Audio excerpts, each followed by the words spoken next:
Nak! Oh! Nak! Ito na, bababa na!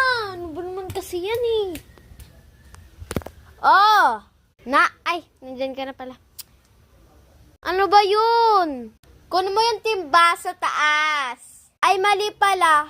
Bantayan mo yung mga pusa natin, tsaka hanapin mo yung pusa natin. Baka nawala na yun.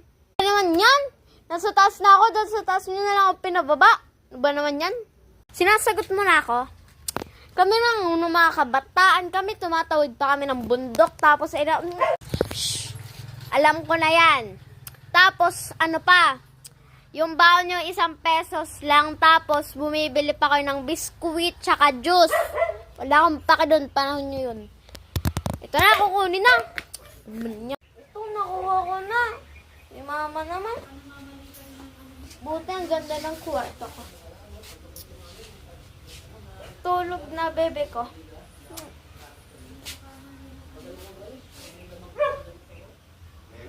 Pinapatulog na ba ng batang natatas ka ko? Oh, ba't naglalaro pa rin, ha? Ano? Hindi mo yun papatulugin? Hindi mo yun papaluin? Saan nga ba yung pamalo ko dito?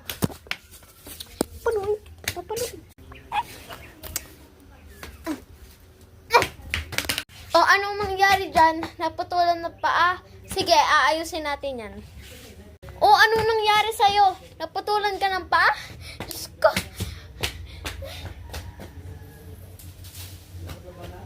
Ito, dahon.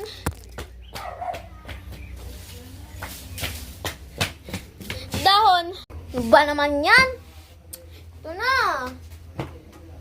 Papagpagin ko lang kama ko.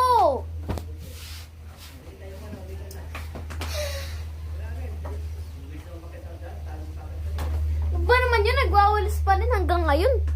Ano ba yun? Meow ng meow. Puntahan ko nga sa kwarto nun. Oh, nandyan ka lang pala. Ba't meow ka ng meow? Sige na nga, matutulog na rin ako.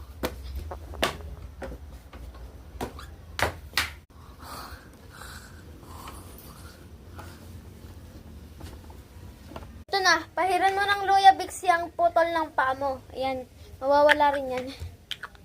Tutubo rin naman yan. Nak, magwalis ka nga dito. Ikaw talagang bata. Kalik ka nga dito.